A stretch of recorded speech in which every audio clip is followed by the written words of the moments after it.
to this principle of Zionism, which is the spiritual political renewal of the Jewish people in its ancestral homeland of Palestine.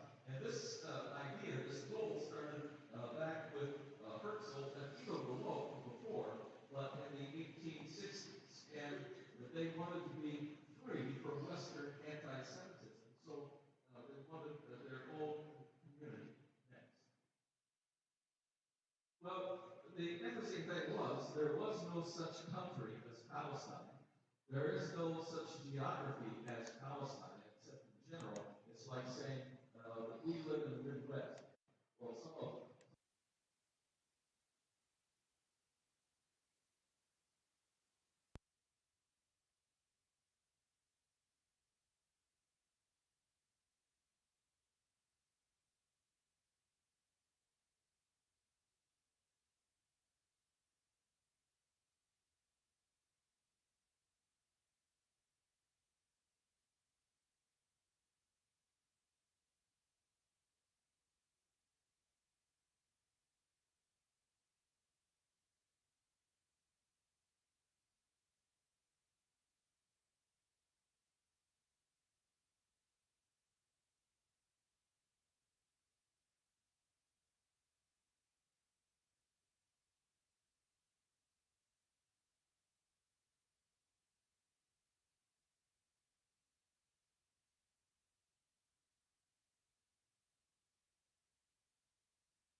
it's smaller than what was given in 1947, but Israel, through the war, they came up with more property, so you can see that Gaza is now smaller there, the blue, and then the green is what we now call the West Bank of Palestine. Next.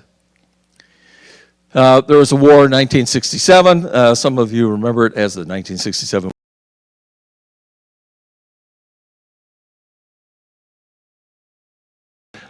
and then that reverted back. Next. The Oslo Peace Accords, you can see on the left is Yitzhak Rabin, and on the right is Yasser Arafat. But so the Oslo Peace Accords was a step with President Clinton and lots of promises to let's have peace for a while, and then we'll work toward a solution. But Clinton went out of office, things never happened, and Rabin was assassinated. The Israeli leader, prime minister, was assassinated by people from Israel that disagreed with his attempt toward peace. So there's always a faction in Israel that didn't want peace. They simply wanted any Palestinian people out of their land.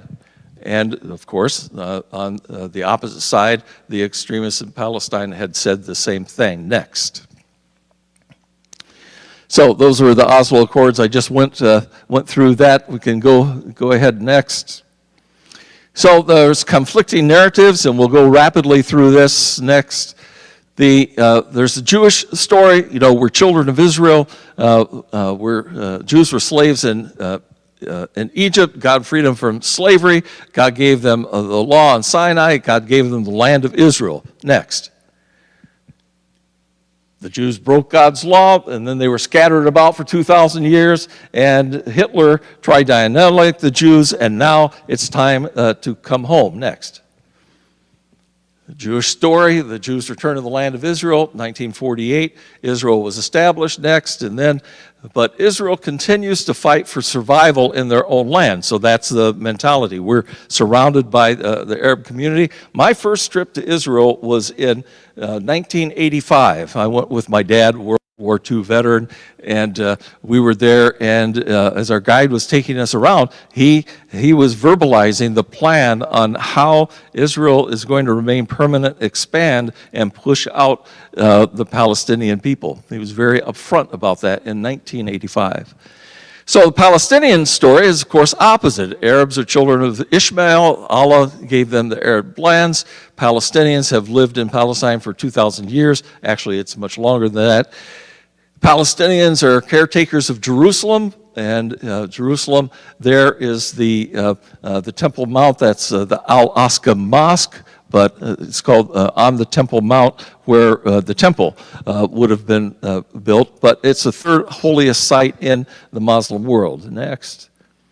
So, and the Palestinian story continues. Jews are foreign to the Middle East. Jews are white Europeans. Europeans didn't want the Jews there, and so they were sent to Palestine to colonize the Palestine territories, and then the Jews displaced the Palestinians. Next. Today, the Palestinians are fighting to be free in their own land. So you see two opposite narratives. Next. Continue with the opposite narratives. Israel's version, surrounded by Arab communities, and they didn't want the Arabs to be a part of their community. Go ahead to the next one. There's 2.1 million Arab Israeli citizens. It may be closer to 1.6. So what does this mean? So there are Arab Israeli citizens. There are that live in Israel proper. So the West Bank and Gaza is technically not Israel, according to the United Nations. It's different. They're not countries yet, but that's what was identified to be a Palestinian nation. So in terms of the world, the Palestinian territories of the West Bank and Gaza are not Israel. But in actual Israel, 1.6 to over 2 million Palestinians live. And they have citizenship, and they have passports. But they do not have the same rights as the Jewish citizens. So there's two classes within Israel of citizens: Jewish, Palestinian. Palestinian do not have the same rights as the Jewish citizens. One of the people that we'll meet in just a minute is Father Elias Shakur, who spoke to us about all the rights that he as a Palestinian and as a priest does not have freedom of speech, is not able to vote, is not able to run for election, and on it can go. Then there's 5 million Palestinians, go back there. Then there's 5 million Palestinians in the occupied territories, and it could be more. So at least 1.5 million, 2 million in the Gaza area, that small area, and then the others, 3 million over in the West Bank.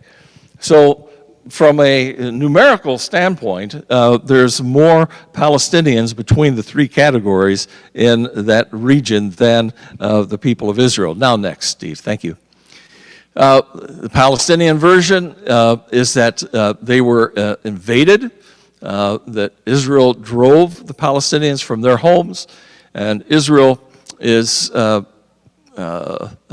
erased, basically, the evidence of crimes back in that day. Next. There's a divisive phrase that I wanted to lift up for a moment, from the river to the sea, and so, and what does that mean? And there's all kinds of variations of what it might mean, but the phrase did not originate with the Palestinian community. It originated with Israel. The Likud party, which is a farther right kind of party, of which Netanyahu is a member, they have this phrase in their founding documents back into the 1960s. The Likud party holds that establishment of a Palestinian state jeopardizes the security of the Jewish people, and so between the sea and the Jordan, there will only be Israeli sovereignty. So that's documented, written into the identity of this particular political party that says it's going to be our authority. Now jumping way ahead, some people always ask, what are the prospects for peace in Israel, or what's going to happen? What's the solution? So there's only two solutions that we have heard about.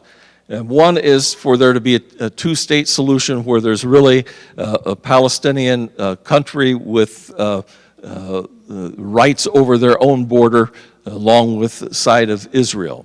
That's been the promise since 1947, but it's one of those promises kind of like our Native American treaties that the government used to say, oh yeah, we'll have this treaty and now we're going to change the treaty and whatever. The other one is to have the peoples live together as one with equal rights and have one country there. And so that is never going to happen according to the Likud party because they want complete Israeli sovereignty driven out of fear, right? And some Palestinians would also say we don't really want that either. We'll jump back to that a little bit later. All right, next. So I was there in March and have some conversations with people, and I wanted to share some of those. And I'm going to get to where some other of my notes are, because I took pretty thorough notes. I want to get, if I make a quote from some of these people, I want to make sure that I get it right. So next slide. Again, we started in this area of the rave, and it was called the Ream Nova Music Festival. 364 young people were killed, 40 captured, taken hostage. So we started, when we got off the plane, basically we got our hotel in Bethlehem, which is in the West Bank, by the way, and then went through security to go back into Israel and over by Tel Aviv, and then up to this area. Next. And you can see just some of the memorial there. And no time for drama. And this particular one is a family member that's been a hostage. Next. Bring them home. Next. So you can see a road sign. So it's 4 kilometers to Gaza, but that's all whited out there. And so that's how close we were. Then drove on down to, tried to get to Rafah. I mean, we knew we couldn't get anywhere, but we drove until the soldiers turned us around, and then coming back next. Coming back, we noticed some commotion going on to the right and a little parking area and a bus there, and so we drove into this gravel parking area, and it was a tank group and an artillery group. And so we pulled over. We saw 2 soldiers coming to us. We thought they were going to throw us out, but no. Next slide.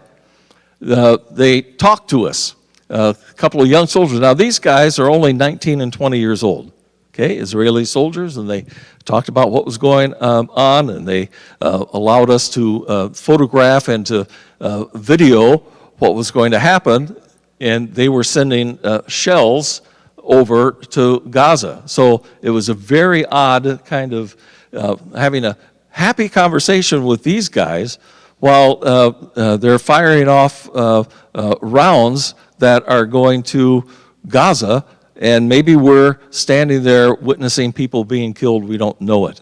So very, very interesting. But anyway, the young people. All right. After that, no, you're fine. After that, we stopped at this place called Alsra, and so first we started again with the Jewish memorial for the tragic terrorist murder of so many of the young people, and drove to Rafah. Then we saw the response with the artillery, and now nearby is a Bedouin village. Now, when we think of Bedouins, we probably think of people in the desert with camels and roaming around and setting up tents everywhere they go, and that is partly true, except when it's not. So there's a large Bedouin population, something like 300,000, that are settled within Israel. And Bedouins are Palestinians, but it's a unique type. And the Israeli government wanted them all in certain locations so that they could, keep watch over the Bedouin people. But many of them said, no, we want our own places. So there's a number, is it 26, something, of what's called unrecognized villages. Okay? So unrecognized village. Let's see, where can we say around here would be an unrecognized village? Who do we like? No. All right, well, so let's say Orfordville is an unrecognized village. What would that mean? This is what it means. It means there would be no government utilities, no government water, sewer, nothing. And there's a defense system, the shield that protects from missiles, and it would protect Janesville, but not Orfordville. Okay, so that is partly what it means to be an unrecognized village. And also, you see the little bulldozer down there. They're always subject to destruction because they're all illegal placements. Next slide. So we met with this man who points out the demolition order, and in his case, this land had been deeded and in his family for generations. So after 20-some years of going to court, they were able to hold the government at bay, and now they are not a recognized village, but they're no longer under threat of demolition. And he talked also about what it was like October 7th, very scary for the Bedouin Palestinians, and how several were killed by missiles that were not blocked by the defense systems. So anyway, his was a conversation, of joy, but outlasting what he feels is a lack of human rights, civil rights in that community. Next.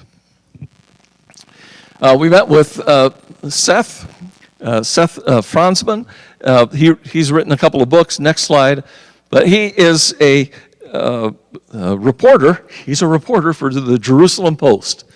And he's Jewish, European, actually from the U.S., I think, but had been in Israel for a long time. So there's many people from the U.S. and from Europe that went to Israel, partly of a spiritual pilgrimage. Good reason to be with our community. And so he was fascinating to talk with. He's written a couple of different books, and one was about fighting Al-Qaeda, but he was very forthright in his concern with the Israeli government of not having a plan. And he felt himself that, and the Jerusalem Post it leans right, it leans more supporting of the Zionist endeavor, but his concern was about having things done right. You've got to have a plan at least. You have to care for people. If you're invading, then you're responsible for the health and welfare of people that you're invading. And his conclusion was that as long as the war can intensify in Gaza, then it keeps leaders from accountability. So why did October 7th happen? How could people not have known? We all know from watching NCIS that the Mossad is the best spy organization in the world, right? So why didn't they know? And at the same time, there were battalions of troops that were moved from Gaza to go into the West Bank. And why did all of that happen? So there's a lot of unanswered questions that the people of Israel have. Next. And then another person we met is, I have a hard time saying his name, Munther Isaac. Next slide. He's the pastor at the Christmas Church in Bethlehem, the Lutheran church there. And he was fascinating to talk with. So we were in Bethlehem. He met with us. Go to the next slide. He's the one that's known for baby Jesus in the rubble. I don't know if any of you saw that during the Christmas time, but that's the nativity that he provided there. I wanted to give a couple quotes from him, because he's like the question: do you condemn Hamas? Well, he said, I don't want to answer because I think that question is designed to promote the idea that all of this started on October 7th. And then he asked questions, do Palestinians have right to defend themselves for the last 76 years of being oppressed? And then he goes further, he's a Lutheran. We've got Lutherans in Wisconsin, I think. He's saying, why does every church statement about October 7th begin with kind of the apology or condemnation of Palestinians?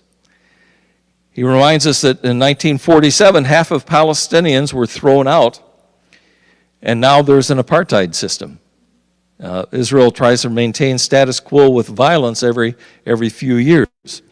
So going back to what will it take for peace, if there's not a two-state solution, and he and others, and even the NGOs of the Israeli Jewish folk think that right now it's not possible for there to be a two-state solution. And that if the current situation continues, that there may be peace, the absence of violence that will come about, but then every 10, 15 years there'll be another outbreak because there's nothing that is preventing the injustice from repeating again. So then next slide. We met with, go ahead to the next slide. This, oh, was there not a person in between?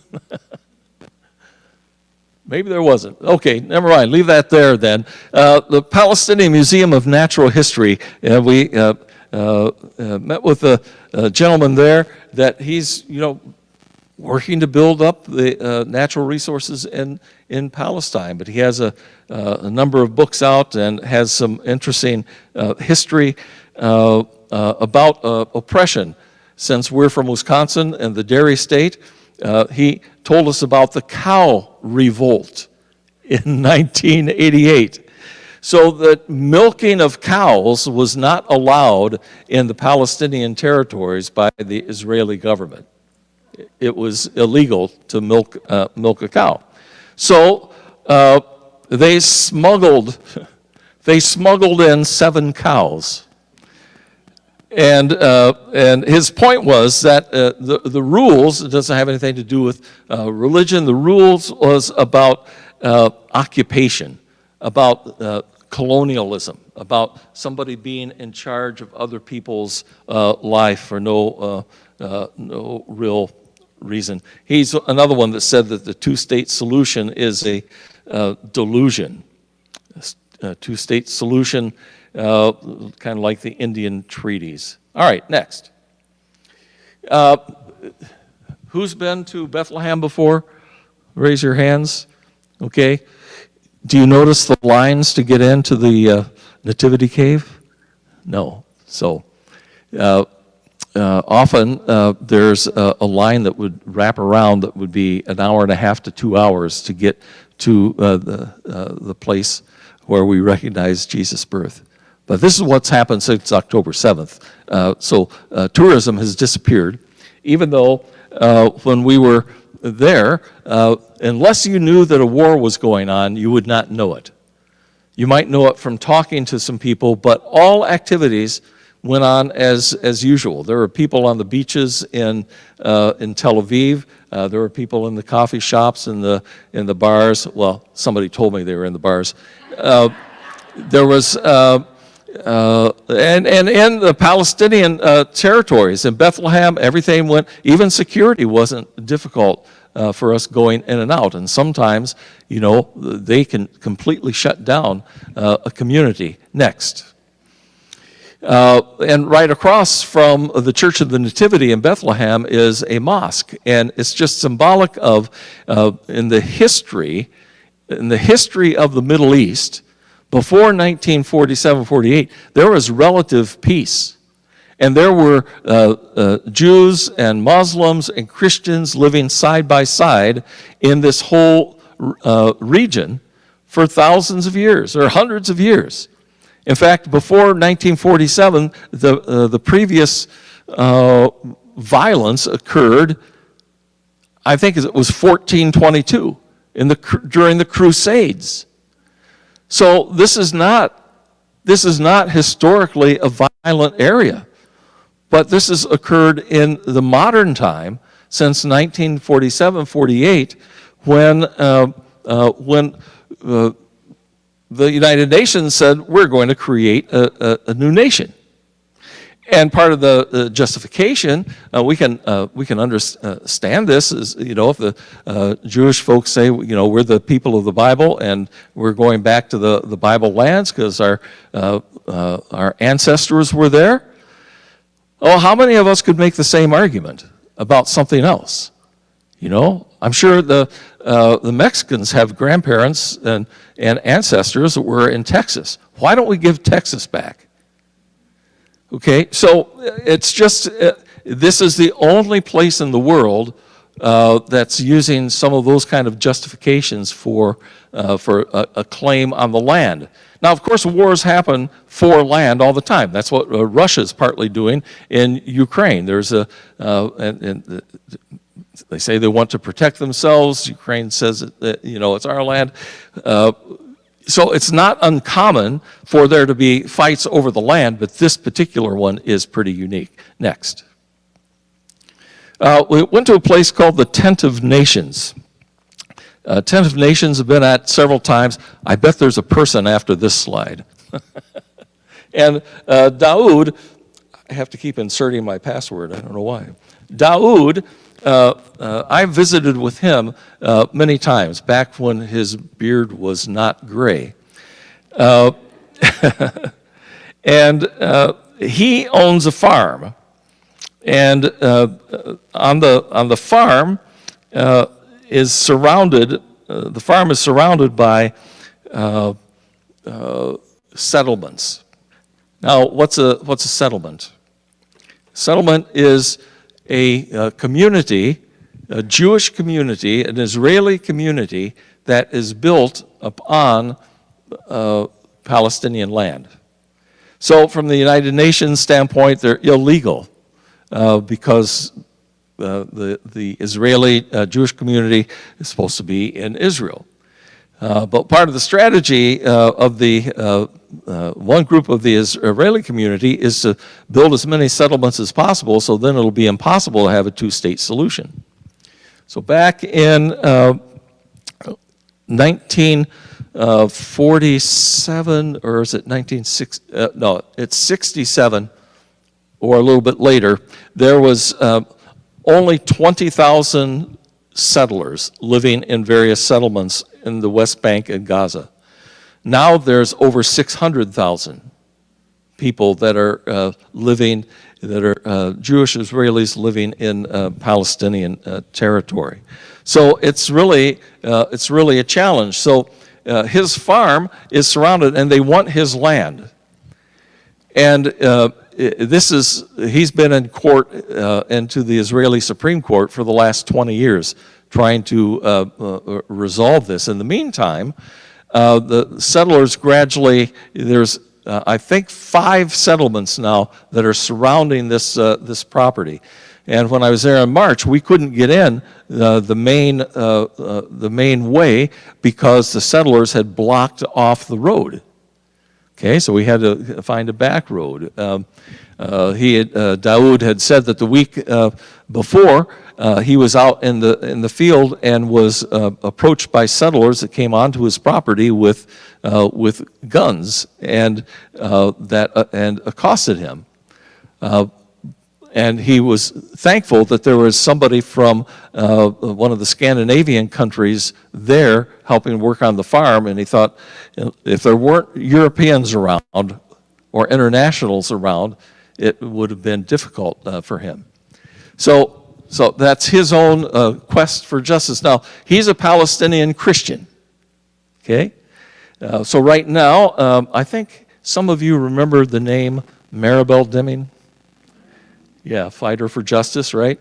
So her daughter Joan is there right now, working for about a week on the farm, and I think she's going to live on the farm. But they're not allowed to build anything, so they kind of bunk in caves that are on the farm. Next. After that, we went to a refugee camp.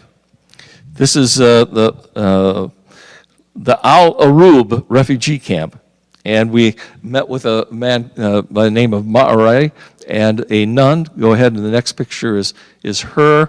The refugee camp has 12,000 people and about 1.5 miles square. Next slide, and this is Marai, or Mari, and he had a story to tell of his own struggle for freedom, his own kind of pushing against the system there, and he's been arrested and served time in jail for asking for a voice. Next slide. I didn't put in a slide. When I was there, he introduced us to a boy, 14 years old, who had been shot by an Israeli soldier. So boys are boys, and they might throw stones, and they get bullets in return. So he was injured, and he was in a wheelchair, and he was surrounded by a few of his friends. I mean, this is impoverished conditions. So of those 12,000 people in this refugee camp, 70-80% are unemployed. There's nothing to do. There's no way out. It's kind of a recipe for future violence also, right? Because we can't get out, we're being oppressed, put down, what are we going to do? So then I went to Hebron, and you saw the gated area there. In Hebron, there are, I don't know where this slide is, it'll come up next, but in the West Bank, in the Palestinian territories, it's divided up into areas A, B, and C. And then in Hebron, there are residential sections that are also divided up into categories. So in this one, you had to have a special permit to get to his house. And Isa then talked to us about life in Hebron. Now, Hebron is probably 95% Muslim Palestinian, but it's an important location for the Jews. The tomb of the patriarchs are there. And so a settlement was developed, and so the Israeli Defense Force is there protecting the settlers, but oppressing some other residents. Let's go to the next slide. I want to try to wrap this up in just a few minutes here, but there's a couple more stories that have to be told, and this is one where I need the quote. So the man on the left is from Brazil, and he is a peace activist and a journalist from Brazil. So there was only 5 of us that were together on this journey. And it was a fact-finding trip. I did go into the Church of the Nativity, but we didn't do holy sites. We only talked to people. That was our main goal. And so Antonio on the left there, a peace activist in the favelas of Rio. The favela is the slums, the very impoverished areas run by gangs. So he was able to think about Hamas gang like the gangs in the favelas in Rio. So it was very very interesting. And then on the right side is where'd he go? Sorry, scanning. Oh, I passed. Yeah. I'm sorry, I had this all lined out.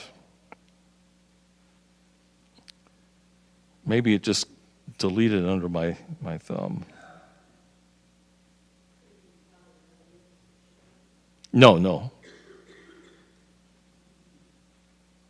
I know who it is. I just wanted to get to the quotes. So it's Hagi Ben Artzi, and he on the right, and he is living in a settlement So we're in a settlement now, Bethel settlement, and the settlements are beautiful. I mean, all the settlements when they're started are usually like caravans, so trailers are there, and then they build the infrastructure, and then they build up. But anyway, and he is a Jewish theologian and teacher at university. He's got 7 generations of Jewish family from Poland, so they have Polish background, and he his basic principle is that the whole world is hostile to the Jewish people. We can't rely on anyone for support. America and England made no attempt during World War II to free the Jews from the prison camps. That's his perspective. Now, I was able to tell him about my father, who was in World War II, and on my father's mind was, working to free Jewish people, and my uncle that was shot down over Germany and spent a year in a prison camp. And so anyway, that was an interesting conversation with him. But anyway, it's a sense of feeling of isolation and that of abandonment, and also that the world needs a place for the Jewish homeland. And since the Holocaust, we will never be taken again. This is never going to happen again. And he said the next Holocaust will be the destruction of the world because Israel has atomic weapons. Said the Yom Kippur War, one of the wars back then, refused to give missiles until Israel readied their nukes. In other words, they've already used nuclear weapons. So says Hagi Ben Artzi, the theologian, and he says, we will use nuclear weapons. Now, Hagi Ben Artzi's brother-in-law is Benjamin Netanyahu. So, and in this conversation, there's no sense of compassion for Gaza, what's going on. What about 30,000 people being killed, many children, and so there's no sense of compassion. If they do what we say, and if they're under our thumb, then everything will be fine. So that's Hagi Ben Artzi. So I said we had a broad spectrum of people we talked with. Next. Then we went to a kibbutz. So a kibbutz is a cooperative, and it's Israeli cooperative on Israeli land. So kibbutz is different than a settlement. And this kibbutz that we visited, they were building these kind of mobile home units to house many of the victims from October 7th. So right now there's homeless folks from October 7th, both from the near the Gaza area, where some kibbutzes were wiped out, and also from the north. So Israel's on a two battle front right now with Lebanon. So there's some from there, and this kibbutz was offering a place next. And as we were driving through this kibbutz, I just thought it was fun that there was a lemonade stand. That's kind of international. So in all of these, it was important that when we are hearing people, even with whom we vehemently disagree, that we attempt to witness the humanity at the same time, whether Palestinian, Israeli, Jewish, Christian, and so that caught my eye. Next. And these two women, the one on the left particularly, has been an Israeli-Palestinian Jewish bridge working for peace for a long time. But Israeli Palestinians, not West Bank Palestinians, not Gaza Palestinians, but Jewish and the Israeli Palestinians. So, and she was distraught. She said, you know, I've been working for peace in our community for a long time. October 7th happened. I don't know who I am anymore. Next. There's Father Elias Shakur, and he wrote the book Blood Brothers. I have a copy here. I can't give it away, but I can show it to you in case somebody has not seen it. But he tells a story of growing up as a Palestinian within the Israeli community. He's world-renowned, of course, but the tragic thing for him, they have a school there in Ibilin, and at the school they've had both Israeli, Jewish, and Palestinian, Muslim, and Christian students, everybody together. But after October 7th, then that couldn't happen. So the Jewish students withdrew, but he still has a couple of Jewish teachers on staff. So that was something that was heavy on his heart. He's also one that felt that in general the Christian community has deserted the Palestinian. Now we can hear in the U.S., you know, there's a segment of the Christian community that it's you know, we're all about Israel, and there's my parents, me, you know, I've loved Israel and the Jewish people, so no issue with that. It's that the Palestinian Christians sometimes feel that they are without support. And the Christians, and some will say, you know, like Father Shakur said, he's been asked, when did you become a Christian?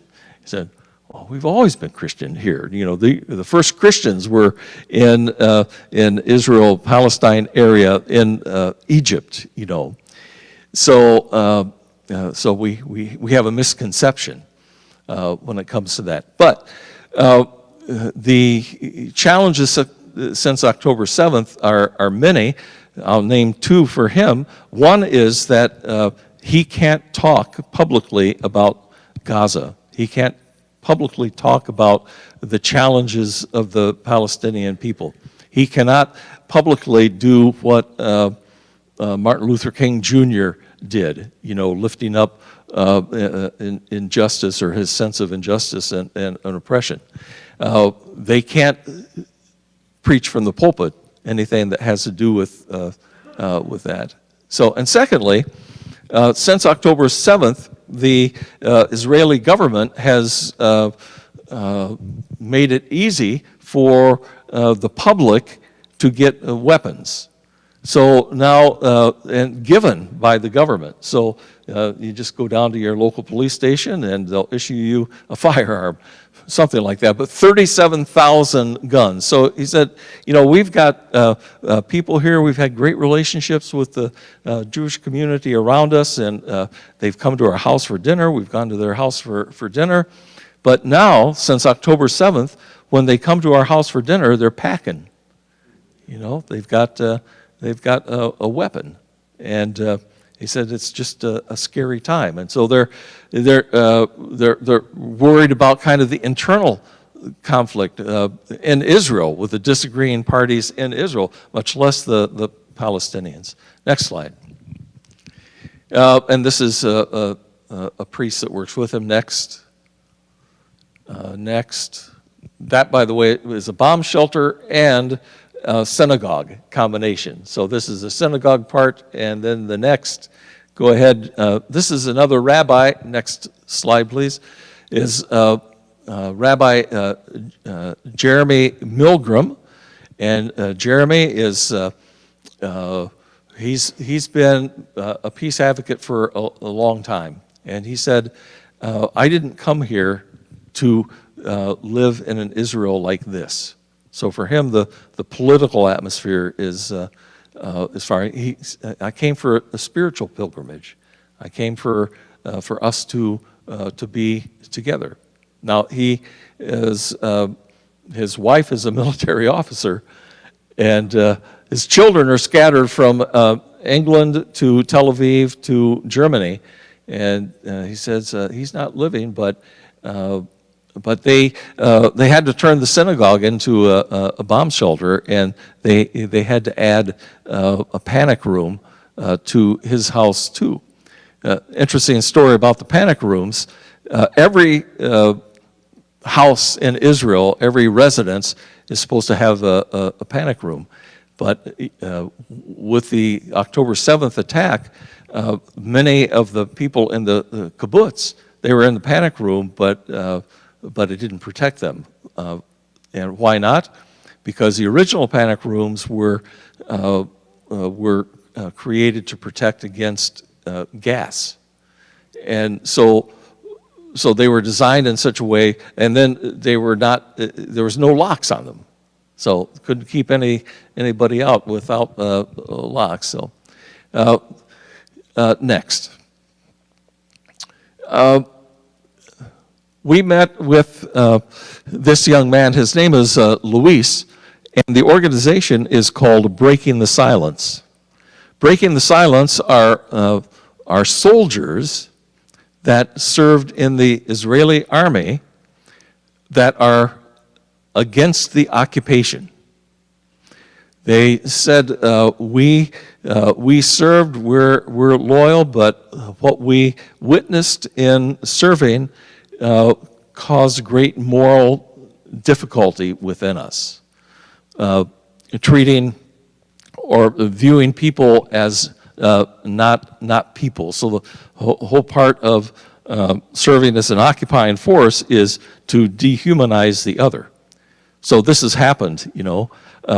The Israelis to serve and to do some of the military duty, the other has to be dehumanized. And then, if you've been oppressed, then for the people of the Palestinian people, the Israelis become dehumanized, so that the other is the animal. So they don't offer solutions. They only share what it was like to be an occupier, and as a soldier, how they're not equipped to do that because they're not police officers, they're not social workers, and so the knee-jerk reaction is always weapons.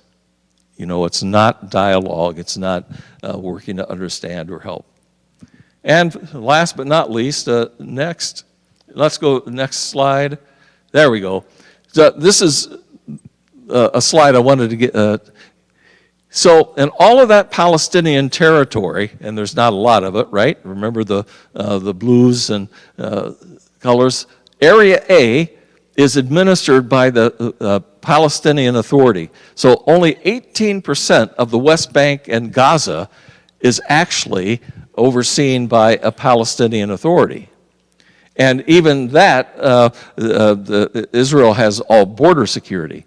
Area B, administered by the Palestinian Authority, shared security control with Israel. And then Area C is administered by Israel. So you can see that the West Bank and Gaza has never been really a Palestinian controlled area. Next. Pray for Jerusalem, pray for Israel and Palestine. That's the western wall of the temple area, what we know as the Wailing Wall. And on the right, it's hard to see, but there's a ramp that goes up. So that's the ramp to get up to the Temple Mount where the mosques are, the Golden Dome, and primarily only some visitors like us and Muslims can go. Next slide. Next. We did go to the Holocaust Museum. It's worth a see. Next. And the last person we met with is another Israeli group by the name of Beit Salem. Yes, Beit Salem, and you can look this up on the internet. And they provide information.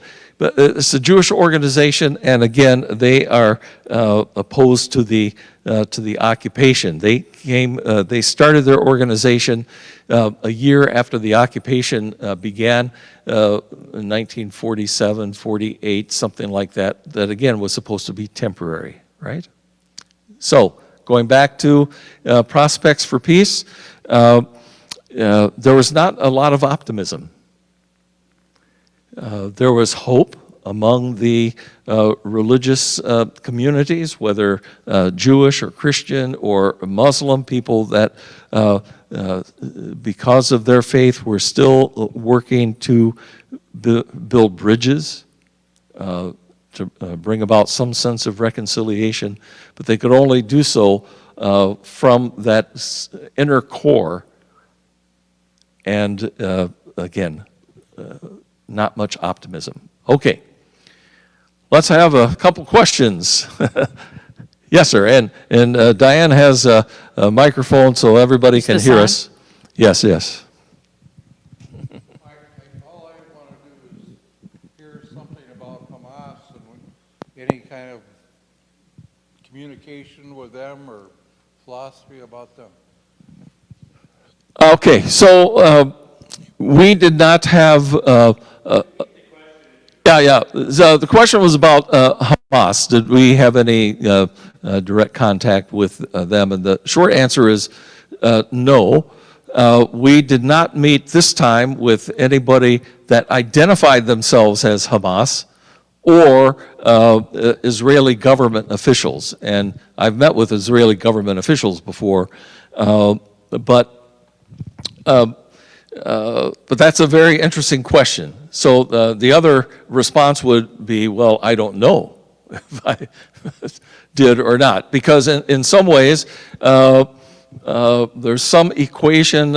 I was in Sicily for a couple of weeks back a while ago, and the mafia and the Hamas, there's some similarities there in terms of living amongst without knowing. So, you know, I don't know. I'll say one other word about Hamas, and that is most of the people that I talk to in the religious community, nobody makes excuses for violence on anybody's part, or the death of the innocents. But on the other hand, the Israeli Defense Force, people view as defending, and the Hamas, some view as the liberation fighters. So in our government, the official stance is that Hamas is a terrorist organization. But that's not the way some others would see it, freedom fighters. Yes? Forrest, what in your opinion have the current campus protesters gotten right, and what have they gotten wrong? Thank you for that question. Well, to tell you the truth, I don't know. I haven't followed them closely enough, really.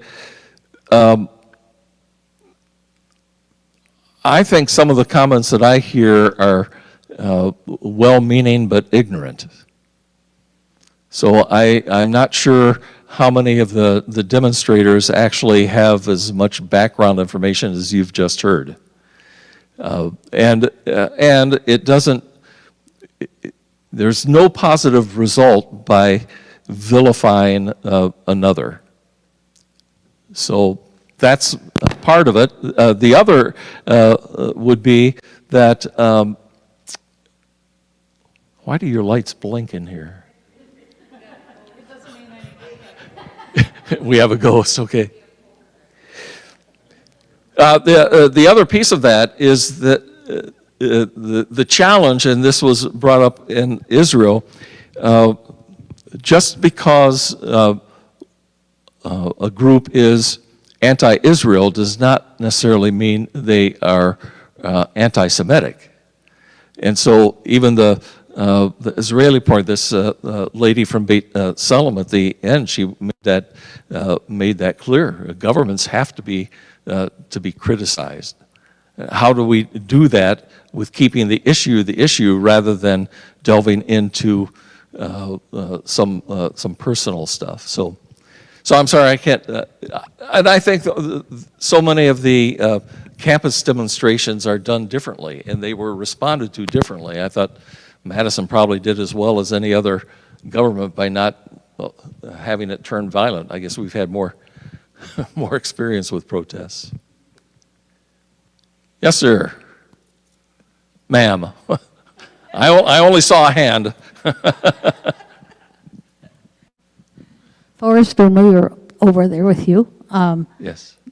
we discussed the fact that many of the Jewish people, although they claim or use the Bible as a reason for Israel existing, many of them are atheists.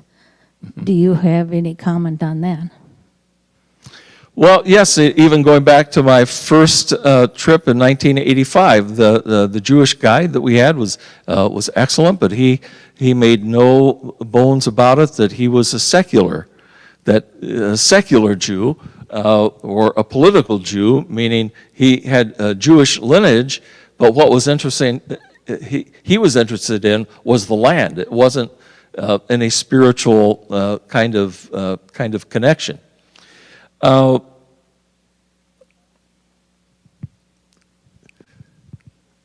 It's just a question, but we could wonder about the application of the Old Testament to the current reality. So even as Scripture talks about the return of Christ or return of Jews to the land, something that God might make happen. Well, I can't see myself the kind of violence and indiscriminate killing being God's doing.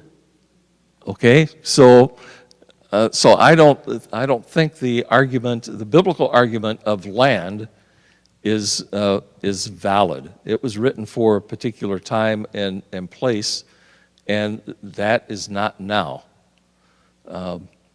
And Donna, you might remember Peter talking about this, that actually the sense of modern day Judaism is not known in the Bible.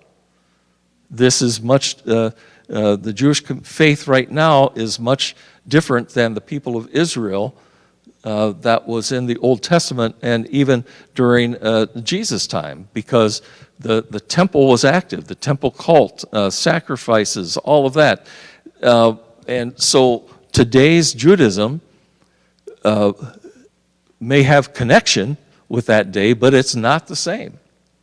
So everything's different. And so I don't think that is particularly valid personally. Yeah. Anybody else?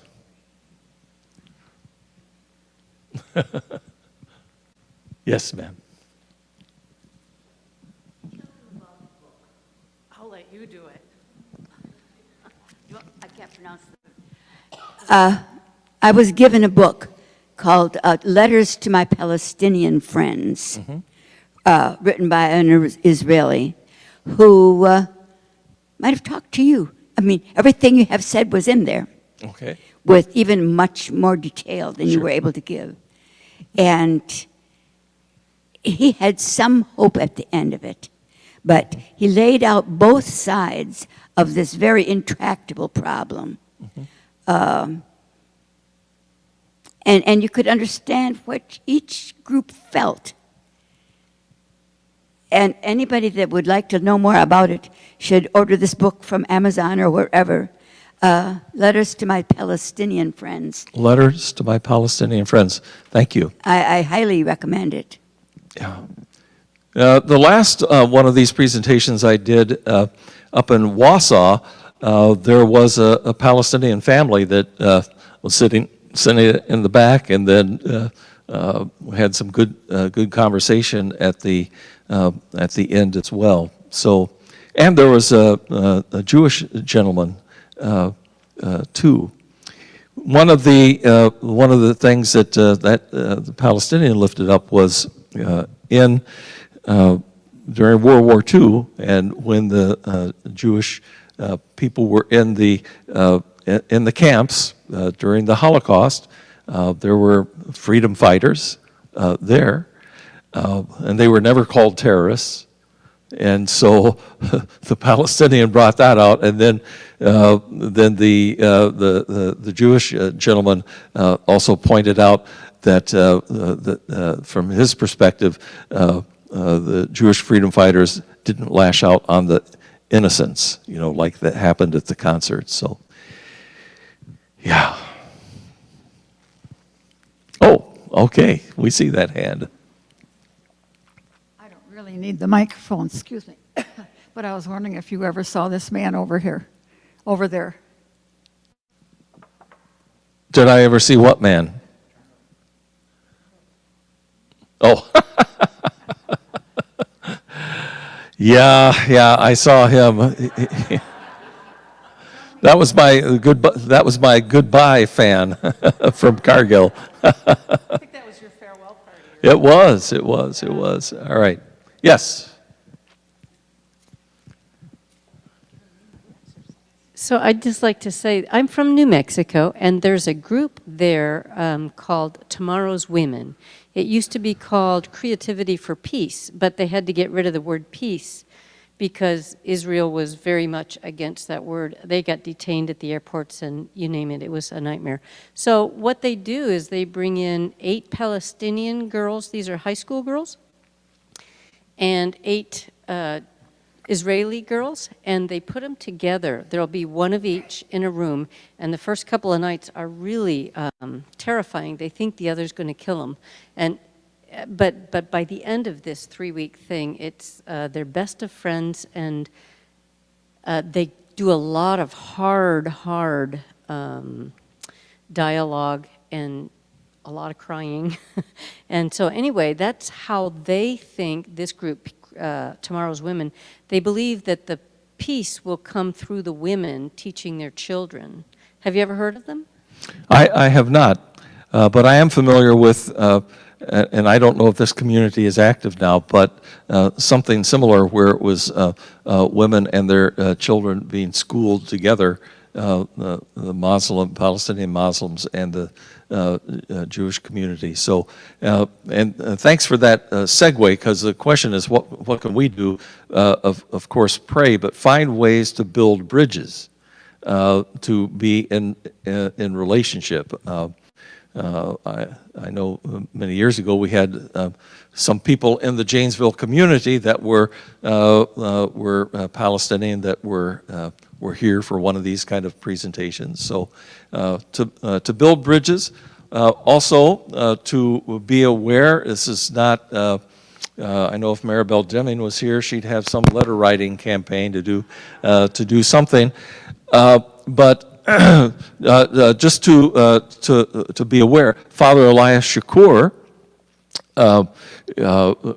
he even swore once.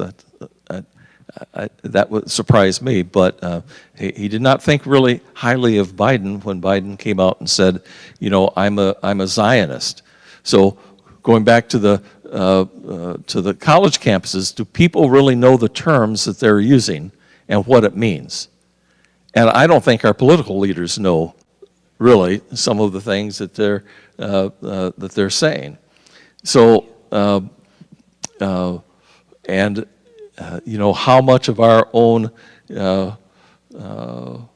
tax money, is being given to fund a military complex, versus how much of our tax money is not going to care for the needs of people. So. I think there needs to be a sense of security and hope and peace. But anyway, I've said too much. I was just going to ask questions, or answer questions. Anything else? Yes, sir. Can I get you to use the mic? Sorry. Oh. Just so everybody can hear. Yes, in relation to what you just said about our political leadership, I was going to ask about that, but also what do you think of the way that the media in the U.S. has handled this conflict since October 7th and before? Yeah, I think the media has an almost impossible task. The way we present media, particularly in the visual media, when there's only sound bites that give you a chance to tell part of a little story, so it makes context very difficult. Now, those that have been to Israel with me or themselves, probably every time we've gone, in my last 40 years of doing this, some people at home are saying, "Oh, aren't you scared to go over there?" All right, and why do they get that feeling? From the snippets that we see in the news almost always have to do with something that's gone wrong, right? Or some violence that is there. And I think some of you could give a testimony to hearing that kind of stuff, and then we go over there, we're in Israel, what? I was over in Turkey in desert storm time, and everything's fine. And there's been routine. So I think it's difficult for the media to tell a full story, and it's difficult for us to receive a snippet and then make a whole judgment on a whole people or country. Yeah. Anything else? Forrest, I like what you said when you called this a multi-sided conflict, and that's exactly right. We can't oversimplify it because we miss everything then. There's so much to it, and you really put it all into perspective for us, an awful lot of information there, and I really appreciate it. So thank you.